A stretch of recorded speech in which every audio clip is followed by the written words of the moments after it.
Hello everyone, my name is Orlando, and today I'm going to be doing a reaction video to the Stephan O'Leary and fellow YouTuber Graham Stephan's video that they just did. So let's just jump right into it. This is every single one of my investments. Got it. So I want you to look through this. Okay, so this is a piece of property, number one, purchased in 2012. 59,000 cash, 12,000 reno, out of pocket 71, rent 14,000. So this is a good investment. That was unfortunately a cash deal. The whole thing was a cash deal. I was all in 71,500. You couldn't get credit at that time? Right. I didn't have a credit card. Right. So no bank wanted to give a 21-year-old a loan because I had no credit history. Okay, so right there is an important lesson, and I tell every millennial, even though I don't endorse credit cards, it's very hard to advance your credit rating without having one.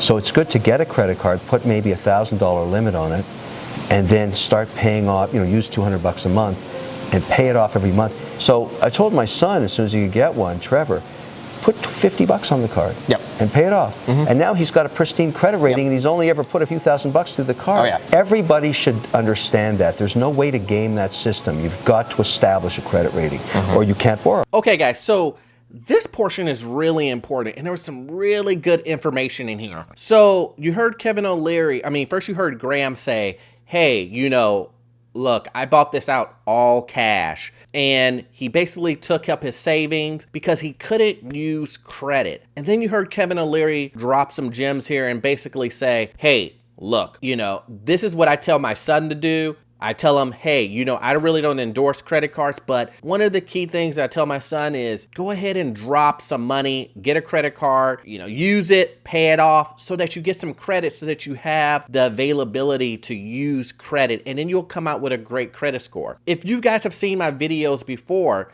I am about this too. If using your credit as leverage is really important to when you're purchasing real estate. You want to use leverage. The numbers don't lie. If you use cash versus leverage, you make more money using leverage than you do cash. In this situation, Graham had no other option because he didn't have credit. So he used all of his savings to purchase the real estate. And he had to do what he had to do at that moment. But I want you guys to really think about this. You need to learn from this. You want to get your credit together, as I teach in my courses or that are even on here on YouTube. I always state, get your credit together first, unless you just have a lump sum of money and you just want to jump into it and kind of do them together. Yeah. Property 2, purchased 2012, cash again, 72,000.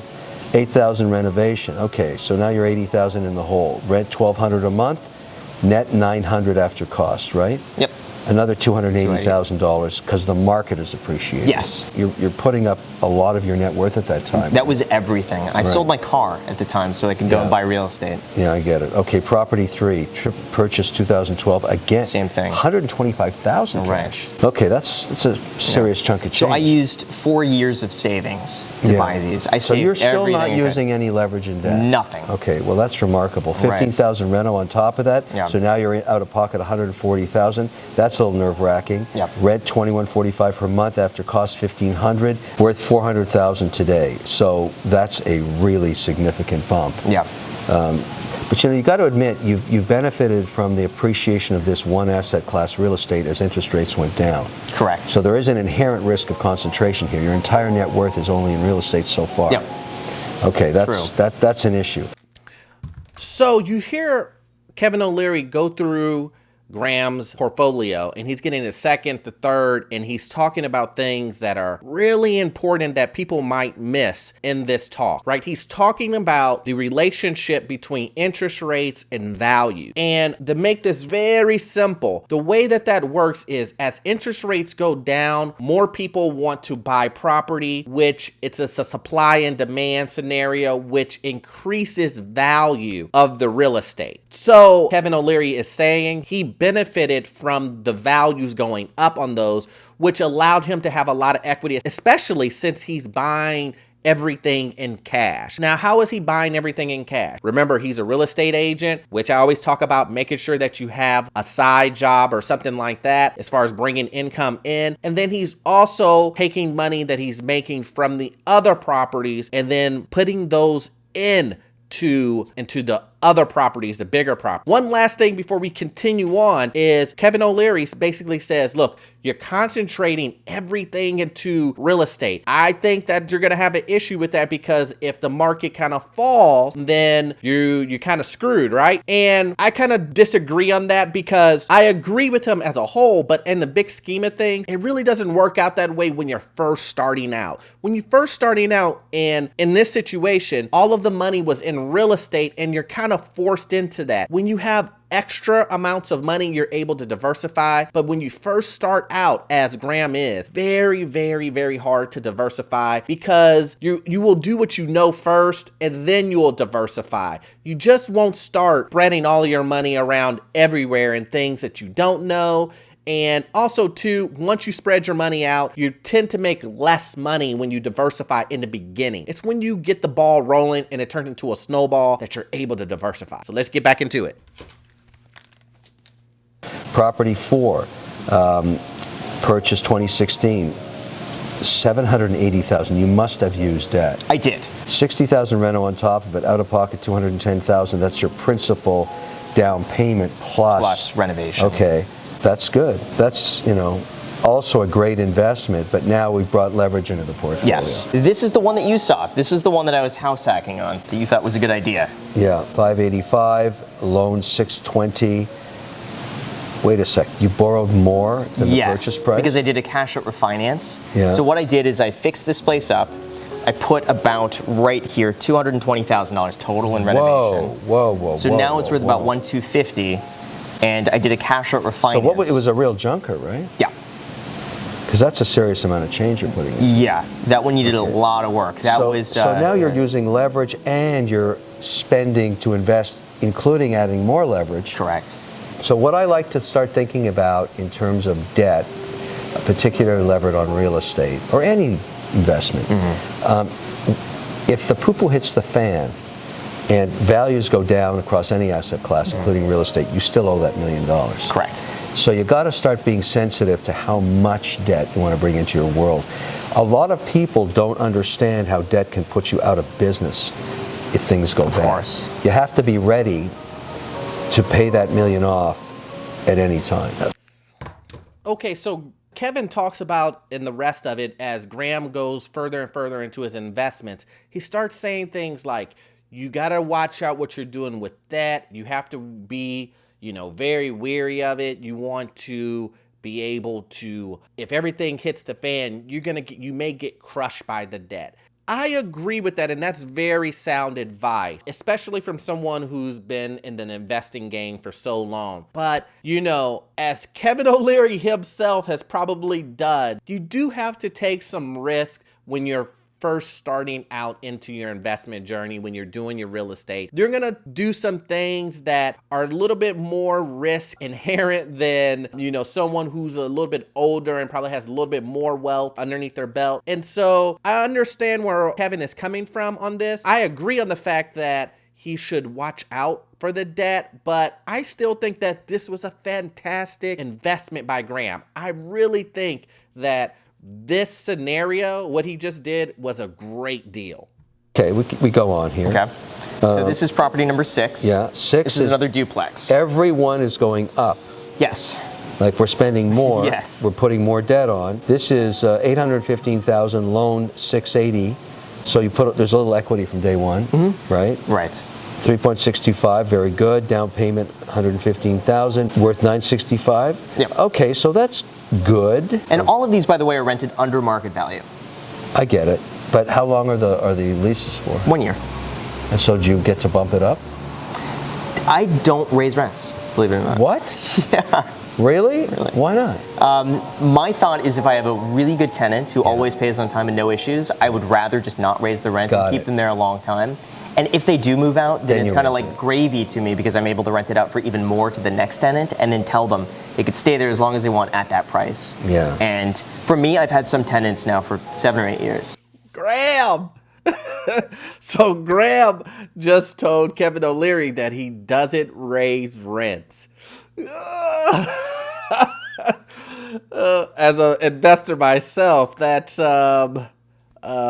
gives me heartburn. But I understand where he's coming from, but we're in two different markets too. California has a really big appreciation value to it, whereas I'm in Illinois and it does not have, it's just middle of the road appreciation. So cash flow is really king and kind of big here. California, I kind of understand where you want to keep people there and you'll make so much money off of the appreciation. I mean, my building's not going, my properties aren't going for, I'm not buying properties at, 500,000 and then they're worth 1.2 million. They're not doing that. So, I totally understand where he's coming from and having long tenants, but I believe in, especially for my market, it's really, you raise the rents year after year. And then after that, I don't go crazy with it. I don't even max out the rent that you raise because if you have good tenants or not. But I do feel that I need to raise the rent, let's say after a year and I want to raise it by 10, 15 bucks, something like that. Then I'll do that. But I don't get crazy with it. But did you see how Kevin O'Leary kind of just like, what? Are you crazy? You don't raise the rent? Okay. Hey, man, you do what you do, but yeah. So let's look at this. Stock market investments.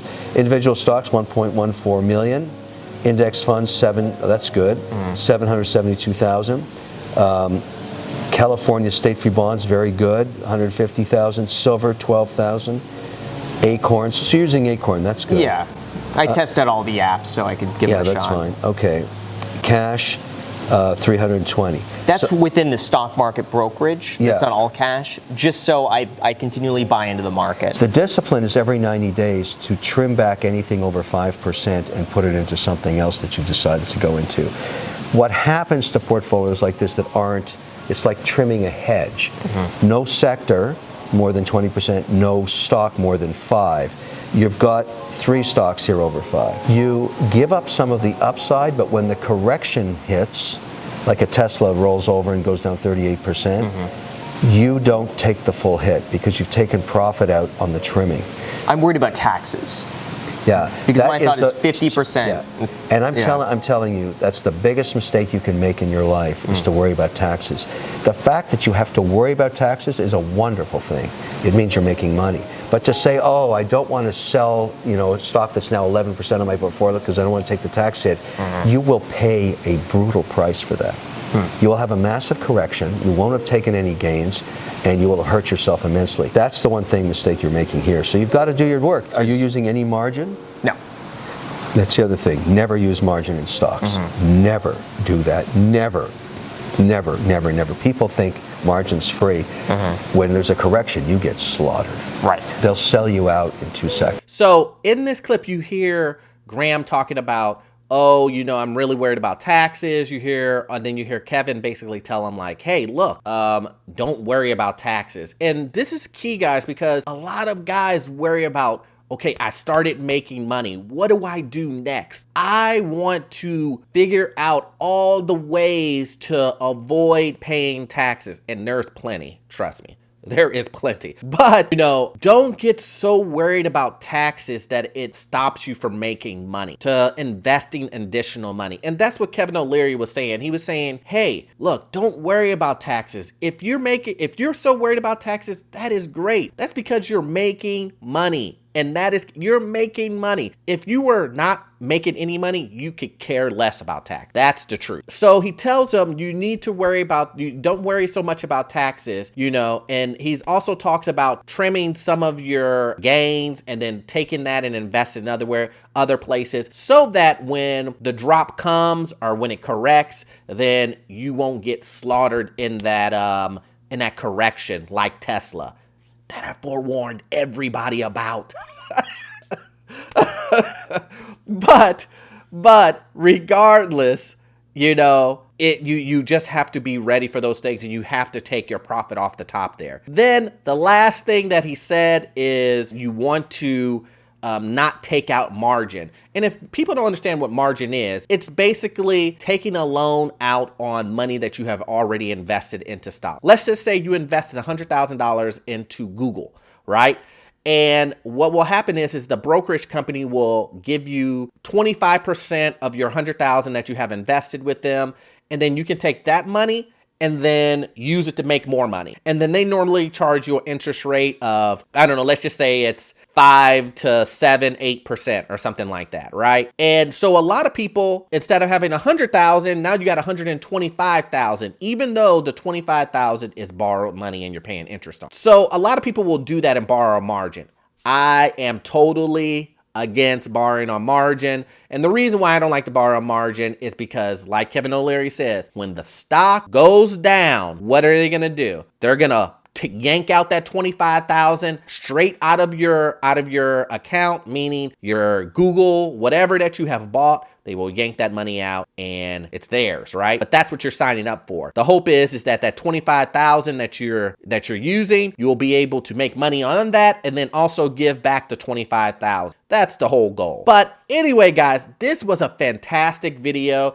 I love seeing Kevin O'Leary give advice to Graham, vice versa. Graham kind of laid out his whole portfolio, which is awesome for everyone to see. But and Kevin O'Leary has given some gems, some really good advice. It really is. If you enjoyed this content, please hit the subscribe button, notification button, hit that like button for me. It really helps out my channel. And I'll see you guys in the next one. Thanks.